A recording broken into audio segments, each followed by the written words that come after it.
Praise the Lord. Hallelujah, hallelujah. ప్రభునందు ప్రియమైన పిల్లారా, నేటి వాక్య ధ్యానము కొరకు మిమ్మల్ని ప్రేమతో ఆహ్వానిస్తూ ఉన్నాను. నేటి వాక్య ధ్యానముగా 63వ కీర్తన మొదటి 2 చరణాలు చదువుకొని ధ్యానం చేసుకుందాం. దావీదు యోధా అరణ్యములో ఉండగా రచించిన కీర్తన. దేవా, నా దేవుడవు నీవే, వేకువనే నిన్ను వెదకుదును. నీ బలమును నీ ప్రభావమును చూడవలనని పరిశుద్ధాలయమునందు నేనెంతో ఆశతో నీ తట్టు కనిపెట్టియున్నాను. నీళ్లు లెక్క ఎండియున్న దేశమందు నా ప్రాణము నీ కొరకు తృష్ణగొని ఉన్నది. నీ మీది ఆశ చేత నిన్ను చూడవలనని నా శరీరము కృషించుచున్నది. ఆమేన్. ప్రభునందు ప్రియమైన పిల్లారా, చదువుకున్న లేఖ నిమిత్తమే ప్రార్థన చేద్దాం. సకల ఆశీర్వాదములకు కారణభూతుడైన తండ్రి, మా మంచి దేవ, మీ ఘనమైన ఉన్నతమైన మనకి స్తోత్రాలు నాయన. నా జీవితంలో మరొక నూతన ఉదయాన్ని అనుగ్రహించారు. ప్రతి ఉదయమున మీ దివ్యమైన లేఖనాలను ధ్యానం చేయడానికి కృప చూపుచూ ఉన్నారు తండ్రి. ఈ దినం కూడా అయినా మేము చదువుకున్న ఈ లేఖన భాగంలో నుండి కొన్ని ఆత్మీయ పాఠాలు నేర్చుకోవడానికి సిద్ధపడి ఉండగా మీరే మాకు బోధించి నేర్పించమని యేసయ్య నామమున అడుగుచున్నాము తండ్రి. ఆమెన్. ప్రభునందు ప్రియమైన పిల్లలారా, ఈ 63వ కీర్తనను మరి భక్తుడైన దావీదే రాసినట్లుగా యోధా అరణ్యములో దావీదు భక్తుడు ఈ కీర్తన రాసినట్లుగా శీర్షికలో మనం చదువుకున్నాం. ప్రియదేవుని పిల్లలారా, మానవుడు ఈ లోకములో జీవిస్తూ ఉండగా ప్రతి ఉదయమున తాను ఆశించేదేమిటి? తనకు కావలసినటువంటి అవసరత కొరకు మరి పాటుపడడానికి ఏదో ఒక పని చేయాలని ఆశపడతాడు. మరి ఆ ఆశపడినప్పుడు ఆ ఆశ కలిగినటువంటి ప్రాణము ఏం చేస్తుందంటే తనకు అవసరమైనటువంటి దానిని సంపాదించుకోవటానికి దానిని వెతుకుతూ ప్రయత్నం చేస్తుంది. మానవుడు మరి అలాగుననే ప్రయత్నం చేస్తాడు. మానవుడు తన కుటుంబానికి అవసరమైనటువంటి వాటి కోసం మరి ఏదో ఒక పనిని వెతుకుంటూ ఉంటాడు. ఉదయం లేవగానే మరి ఈరోజు నేనేం చేయాలి, ఏ పనికి వెళ్ళాలి అని ఆ ముందు రోజే ప్రణాళిక వేసుకుంటాడు. మరి ఆ ప్రణాళిక ప్రకారము ప్రయత్నం చేయటానికి సిద్ధపడతాడు. ప్రియమైన పిల్లరా, మనం ఆలోచన చేస్తే ఉదయం లేవగానే మనం చేయవలసినటువంటి పని ఏమిటి? ఉదయం సాధారణంగా మానవులైనటువంటి వారు చేసేటువంటి పని ఏమిటి? జంతువులు ఏం చేస్తాయి, మానవులు ఏం చేస్తూ ఉన్నారు? ఇలా మనం ఆలోచన చేసినట్లయితే ప్రతి ఉదయమున మానవుడైన వాడు ఇందాక మనం చెప్పినట్లుగా తన అవసరత కోసము, తన ఉపయోగం కోసము, తన జీవితానికి మరి అవసరమైనటువంటి దానికోసము పాటుపడడానికి ప్రణాళికలు వేస్తాడు. మరి తన కుటుంబానికి అవసరమైన మరి ఆహారం కోసం, ధనం కోసము ఏం చేయాలో ఆ పనుల కొరకు ప్రణాళిక కలిగి ఉంటాడు. మరి ఉదయం లేవగానే మరి ఈరోజు నేను ఏం చేయాలి అనేటువంటి ఆలోచనతో తన జీవితాన్ని ప్రారంభిస్తాడు. ప్రియమైన పిల్లారా, మరి తన జీవితానికి అవసరమైన దానిని మరి ఎంతగా ఆలోచన చేస్తాడో మానవుడు. జంతువులైతే అంతగా ఆలోచించవు, కానీ మానవుడు తన అవసరాల కోసము, తన కుటుంబ అవసరాల కోసము ఈ లోకములో జీవించడానికి మరి ఏదో కావాలని ఆశపడుతూ మరి పడుకున్న దగ్గర నుంచి లేచే వరకు ఆలోచన చేస్తూ ఉంటాడు. మరి అలా ఆలోచన చేస్తూ మరి ఏదో ఒక దానిని చేపట్టాలని, ఏదో ఒక ఉద్యోగమో, ఏదో ఒక వ్యాపారమో, ఏదో ఒకటి చేయాలని ఉదయమనే లేవగానే వాటి మీద దృష్టి ఉంచి వాటిని ఫోకస్ చేస్తాడు. వాటిపైనే ఆధారపడతాడు, వాటిపైనే మరి నిలబడతాడు. ప్రియమైన పిల్లరా, ఈ రోజున మానవ జీవితము ప్రయాణం అంతా కూడా ఇలాగనే జరుగుతూ ఉంది. ఉదయము లేవడము, మరి ఏదో ఒక పని ఎత్తుకోవడము, వెళ్ళిపోవడం, మరలా రావడం, పడుకోవడం, మరలా లేవడం, ఇలా మానవ జీవితం రొటీన్ అయిపోతూ ఉంది. ప్రియమైన పిల్లరా, ఈ విషయాలన్నిటిలో మనం ఆలోచన చేస్తే ఎంతమంది ఉదయమనే లేవగానే దేవుని నామాన్ని స్మరిస్తూ ఉన్నారు, ఉదయం లేవగానే దేవుని యొక్క నామాన్ని, దేవుని యొక్క మాటను ధ్యానం చేస్తూ ఉన్నారు, దేవుని వాక్యానికి అవకాశం ఇస్తూ ఉన్నారు. ఉదయం లేవగానే దేవునికి కృతజ్ఞతాస్తుతులు చెల్లిస్తూ ఉన్నారా? ఎంతమంది మరి దేవుని సన్నిధిలో ఒక్క నిమిషమైనా మోకరించి ప్రార్థించగలుగుతున్నారు? దేని పిల్లరా, ఈ విషయాలను మనం ఆలోచన చేస్తే 99% మంది మరి ఏ ఒక్కరో తప్ప, ఇద్దరో ముగ్గురో తప్ప మిగతా శాతం అంతా కూడా ఆ దినం ఏం చేయాలి, ఆ దినంలో ఏమేం పనులు కల్పించుకున్నారు వాటి మీద దృష్టి పెడుతున్నారు తప్ప లేవటంతో తనకు జీవాన్ని ఇచ్చినటువంటి, మరొక దినాన్ని ఇచ్చినటువంటి దేవుణ్ణి జ్ఞాపకం చేసుకోవటం మర్చిపోతూ ఉన్నారు నేటి మానవ సమాజం. ప్రియదేని పిల్లరా, ఒక్కరు ఇద్దరు కాదండి, ప్రపంచమంతా కూడా అలాగుననే పరుగులు పెడతా ఉంది. ఈ దినాన్న మరి తమ అవసరాల కోసం, కోరికల కోసం, వాటిని సిద్ధింపజేసుకోవడం కోసం మానవుడు లేచిన దగ్గర నుంచి ప్రాకులాడుతూ ఉన్నాడు, ప్రయాణం చేస్తూ ఉన్నాడు, పరిగెడతా ఉన్నాడు. ప్రియదేని పిల్లరా, వాటిని నీవు కోరుకున్న నీ ఆశలను, నీ కోరికలను, నీ గోల్స్ను మరి వాటిని నీకు అనుగ్రహించువాడు దేవుడే అని, ఆ దేవుడు సర్వశక్తి కలిగిన క్రీస్తు ప్రభులవారని, ఆయనే నీకు జీవమును ఆధారమనై ఉన్నాడని నీవు గుర్తించకుండా ఎంతకాలం పరిగెడతావు? ప్రియదేని పిల్లరా, ఇక్కడ భక్తుడైన దావీదు మరి తన కీర్తనలో మాట్లాడుతూ ఉన్నాడు. ఏమనో తెలుసా? దేవా, నా దేవుడవు నీవే, వేకువనే నిన్ను వెతకుదును. ప్రియదేని పిల్ల, ఎంత చక్కని మాట అండి. వేకువనే లేవడంతో దేవుణ్ణి ఆయన వెతుకుతాడట. మనమైతే మన అవసరాల కోసం, పనుల కోసం మరి మనం వెతుకుతా ఉన్నాం. ఈ దినాన నీవు నీ జీవితాన్ని, నీ ఉదయాన్ని, దేవుడు నీకు ఇచ్చిన ఈ కొద్దిపాటి జీవితాన్ని మరి ఈరోజు దేవుడు నీకు ఇచ్చాడు కదా, ఈరోజు లేవటంతో దేవుని నామాన్ని స్మరించావా? దేవుని సన్నిధిలో ఒక్క మాట అయినా చెప్పగలిగావా? దేవా, ఈరోజు నాకు ఈ ఉదయాన్ని ఇచ్చినందుకు స్తోత్రం, ఈరోజు నేను మరి సజీవంగా లేచానంటే నీ కృప అని నువ్వు చెప్పగలిగావా? ప్రియదేని పిల్లరా, భక్తుడైన దావీదు అంటున్నాడు కదా, వేకువనే నిన్ను వెదకదను, వేకువనే ఆయనను వెతికే అలవాటు. ప్రియదేని పిల్లరా, చుట్టూ శత్రు సమూహము, ఒక ప్రక్క మామైన మరి సౌలు తరుముతా ఉన్నాడు, ఒక ప్రక్క మరి ఫిలిస్టీలు, ఒక పక్క మళ్ళీ అమోరీలు, ఇట్లా అనేక మంది మిద్యానీయులు, ఇట్లా అనేక మంది చుట్టుముట్టి నిత్యము తనను వేటాడుతూ తన ప్రాణాన్ని తీయజూసినటువంటి వారితో ఆయన గడుపుతూ ఉండగా, యోధా అరణ్యములో ఉండగా, మరి సమాజానికి వెలుపల ఉంటూ ఒంటరిగా జీవితాన్ని కలిగి ఉన్నప్పటికీ కూడా దావీదు భక్తుడు అంటున్నాడు కదా, నా దేవా, నా ప్రభుడవు నీవే, వేకువని నిన్ను నేను వెతుకుతానంటున్నాడు.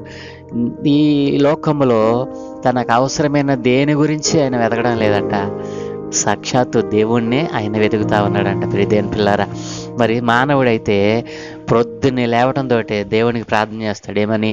దేవా, ఈరోజు నాకు లెక్కలేనంత డబ్బు ఇచ్చేయి, లెక్కలేనంత పని ఇచ్చేయి, నేను చేయగలిగిన దానికంటే ఎక్కువ మరి పనిని కల్పించు, నా అవసరాలను తీర్చు, నాకు ఇది కావాలి అది కావాలని మానవుడు లేచిన దగ్గర నుంచి దేవునికి మొరపెడతానే ఉంటాడు. కానీ దావీదు భక్తుడు అలా చేయలేదండి. ఏమని ప్రార్థించాడో తెలుసా? దేవా, నీ సహవాసం నాకు కావాలి, నీ సన్నిధి నాకు కావాలి, నీ సహవాసం కావాలి, నీ సన్నిధి నాకు కావాలి.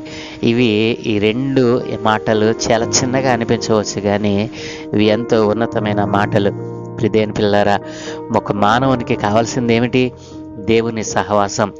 ఒక మానవునికి నిత్యముగా కావాల్సింది ఏమిటి? దేవుని సన్నిధి. ఈ రెండు ఉంటే చాలండి, మానవ జీవితం ధన్యమైపోతుంది. ఎందుకంటే తెలుసా, అన్నిటినీ ఇవ్వగలిగిన దేవుని సహవాసంలో నీవు ఉంటే నీకేమి కొదువా? మరి ఆయన సన్నిధిలో అంటే రక్షణ కవచంలో నీవు ఉంటే నీకు అపాయం ఏమిటి? ప్రియదేని పిల్లారా, ఈ రెండు ఎంతో అమూల్యమైనటువంటి వాటిని భక్తుడైన దావీదు కోరుకున్నాడు. ఈ రోజున నీ జీవితం, నీ బ్రతుకులో ఎప్పుడైనా ఎలాంటి కోరిక కోరావా? దేవుణ్ణి అదివు ఇదివు అని అడగటమే తప్ప నీవు దేవునికి మరి దగ్గరగా గడిపినటువంటి సందర్భాలు, నీవు దేవుని సన్నిధిలో మరి నీ హృదయాన్ని కుమ్మరించినటువంటి సందర్భాలు, దేవునికి నిన్ను నీవు అర్పించుకున్న సందర్భాలు ఒక్కటి కూడా లేవే. ఎలాగునా దేవుడు నీవు కోరిన దాన్ని ఇవ్వగలడు. దేవునితో నీవు సహవాసం కలిగి ఉంటే, ఆయన సన్నిధిలో నీవు నివాసం చేయగలిగితే, ఈ రెండిటిని దేవుని దగ్గర నువ్వు అడిగితే తప్పక నీవు అడిగిన వాటిని దేవుడు ధారాళంగా దయచేస్తాడు కదా ప్రియదేవుని పిల్లరా. అందుకనే లేవటంతో ప్రభువు నామాన్ని ఉచ్చరించాలి, ప్రభు నామమున ప్రార్థన చేసుకోవాలి. ఈ దినాన్ని నాకు ఇచ్చినందుకు నీకు స్తోత్రం ప్రభు అని చెప్పగలగాలి ప్రియదేవుని పిల్లరా. అలాగని ఎంతమంది చేయగలుగుతా ఉన్నారు? మరి నీ బలమును నీ ప్రభావమును చూడవలెనని పరిశుద్ధాలయమందు నేనెంతో ఆశతో కనిపెడతా ఉన్నాను. దేవుని సన్నిధికి వెళ్ళి ఆయన బలమును ఆయన ప్రభావమును చూడాలని ఆశపడాలట. భక్తుడు అలాగున ఆశపడ్డాడు. ఆయన బలాన్ని ఆయన ప్రభావాన్ని మరి కన్నులారా చూడగలిగినటువంటి గొప్పవాడు మరి ఏకైక వ్యక్తి దావీదు భక్తుడు. ఆయన బలాన్ని ఆయన ప్రభావాన్ని మరి ఎంతగా ఆయన చూడగలిగాడు. ఆయన చూడగలిగినటువంటి ధన్యత దేవుడు ఆయనకు అనుగ్రహించాడు. ఎందుకు తెలుసా? ఎందుకంటే దావీదు భక్తుడు దేవుని సహవాసాన్ని, దేవుని సన్నిధిని మరి కావాలని ఆశపడ్డాడు. దేవుని సహవాసం తప్ప మరేది నాకు సంతృప్తినివ్వదు, నాకు సంతృప్తిని మరి కలుగ చేయదని గట్టిగా నమ్మినటువంటి వ్యక్తి దావీదు భక్తుడు. దావీదుకు దేవుడు తెలుసు. అయితే మరింత బాగా ఆయన తెలుసుకోవాలని, ఆయనను మరింత అనుభవించాలని దావీదు అభిలాషపడ్డాడు. ప్రియదేవుని పిల్లారా, ఎంతగా తహతహలాడాడంటే ఆయన బలమును ఆయన ప్రభావం చూడాలని ఆయన పరిశుద్ధాలయముతో ఆశతో కనిపెట్టుకున్నాడట. ఈ రోజున నీ ఆశ, నీ కోరిక ఏమిటి? నీవు బలపడాలని, నీవు అంతకంతకు అభివృద్ధి పొందాలని, డబ్బు ధనం కావాలని, పేరు ప్రతిష్టలు కావాలని ఆశపడతా ఉన్నావేమో. సాధారణంగా చాలామంది దేవుని సన్నిధికి వచ్చి వీటి కోసమే దేవుణ్ణి అడుగుతూ ఉంటారు. నాకు మంచి మరి ఇల్లు అయ్యా, మంచి ఉద్యోగం అయ్యా, మంచి వ్యాపారం అయ్యా, మంచి మరి దిగుబడులు, మరి మంచి ధన సమృద్ధి కలిగి చేయని అడుగుతూ ఉంటారు. ప్రియదేవుల దావీదు భక్తుడైతే నీ సహవాసము, నీ సన్నిధి నాకు చాలయా, వీటన్నిటికంటే మరి గొప్పదైనటువంటి నీ సహవాసము, ఈ లోకంలో ఉన్న ధనము కంటే, ఈ లోకంలో ఉన్న పేరు ప్రతిష్టల కంటే నీ సహవాసము, నీ సన్నిధి నాకు చాలు. దానికోసమే తహతహలాడాడు, తృష్ణగొన్నాడు, అభిలాషించాడు. మరి దేవుని బలమును, ప్రభావాన్ని మరి ఎంతో దగ్గరగా చూడగలిగాడు దావీదు భక్తుడు. ప్రియదేవుని పిల్లరా, నీళ్లు లేక ఉన్న దేశమందు నా ప్రాణము నీ కొరకు తృష్ణగొనుచున్నది, నీ మీది ఆశ చేత నిన్ను చూడవలనని నా శరీరము కృషించుచున్నది. ప్రియదేవుని పిల్లరా, ఎన్ని విలువైన మాటలు ఇక్కడ మాట్లాడుతూ ఉన్నాడు భక్తుడు. కాబట్టి ప్రియదేవుని పిల్లారా, వేకువని లేచి నీవు వేటి వైపు చూస్తూ ఉన్నావు? ఏ దిక్కు చూస్తూ ఉన్నావు? నీ అవసరత కోసము మరి నీ కోరికను సిద్ధింపజేసుకోవడం కోసం దేవునికి ఒక్క క్షణాన్ని కూడా నీవు ఇవ్వలేకపోతా ఉన్నావా? వేకువనే లేచి ఆయనని వెతికే అలవాటు నీకు లేదా? ఈరోజున ప్రభువు నిన్ను అడుగుతూ ఉన్నాడు. నీకు జీవాన్ని ఇచ్చి నిన్ను సజీవముగా లేపిన దేవునికి నువ్వు కృతజ్ఞతాస్తుతులు చెల్లించకపోతే ఆయన నీ మీద కోపపడ్డ కానీ నీ మీద జాలి పెడతా ఉన్నాడు.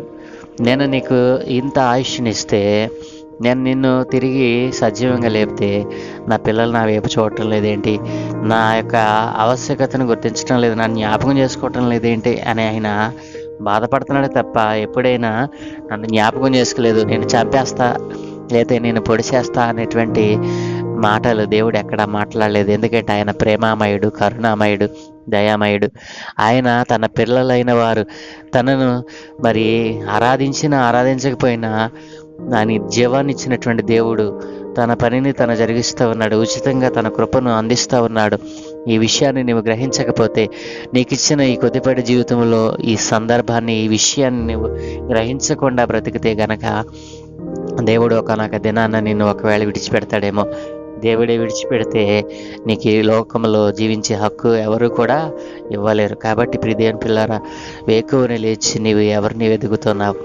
దేవునికి ప్రార్థించేటువంటి మనస్సు, కృతజ్ఞతాస్తుతులు చెల్లించేటువంటి ఆలోచన నీవు కలిగి ఉన్నావా? ఆయన బలమును, ఆయన ప్రభావాన్ని కన్నులారా చూడాలని ఆశపడుతూ ఉన్నావా? ఆయన సహవాసాన్ని, ఆయన సన్నిధిని కోరుకుంటూ ఉన్నావా? ఈ వీటిలో నీవు దేని మీద ఆశ కలిగి ఉన్నావు? లేదా నీ సొంత లాభం కొరకు, మరి నీ యొక్క కుటుంబ ఎదుగుదల కొరకు, నీ పనుల కొరకు, నీ ఉద్యోగం కొరకు, మరి నీ బిజినెస్ కొరకు ఆలోచిస్తూ ఉన్నావా? వాటిని దయచేసిన దేవుణ్ణి ఒక్కసారి స్మరించుకో. నీ జీవితంలో గొప్ప మేలులను నీవు చూస్తావు. అలాగున దేవుడు మిమ్మల్ని ఆశీర్వదించిన గాక. సకల ఆశీర్వాదముల కారణభూతులైన తండ్రి, మా మంచి దేవా, మీకు వందనాలయ్యా. ఈ దినం మాకు ఇచ్చినందుకు స్తోత్రాలు. అవును దేవా, నీ భక్తుడైన దావీదు నీ సహవాసాన్ని, నీ సన్నిధిని కోరుకున్నాడు నాయన. నీ బలమును, నీ ప్రభావమును చూడవాలనని నీ పరిశుద్ధ ఆలయములు ఆశతో కనిపెట్టుకున్నాడు నాయన. ఈ దినాన నీ పిల్లలైన వారు అనేక మంది నాయన వారి సొంత ఆలోచనల కొరకు, సొంత కోరికల కొరకు అయినా వారి కుటుంబ అవసరాల కోసం వారు ప్రాకులాడుతున్నారు తప్ప అయినా సమస్తమును కుటుంబాన్ని అనుగ్రహించిన అయినా జీవమునిచ్చినటువంటి నిన్ను మర్చిపోయి నీకు స్తుతులు చెల్లించకుండా, నేను కృతజ్ఞతలు చెల్లించకుండా, నీ జ్ఞాపకం చేసుకోనకుండా లేచిన వెంటనే వారి అవసరాల కోసం పరిగెడతా ఉన్నారు నాయన. వారు పరిగెడుతూ అలసిపోతూ ఉన్నారు.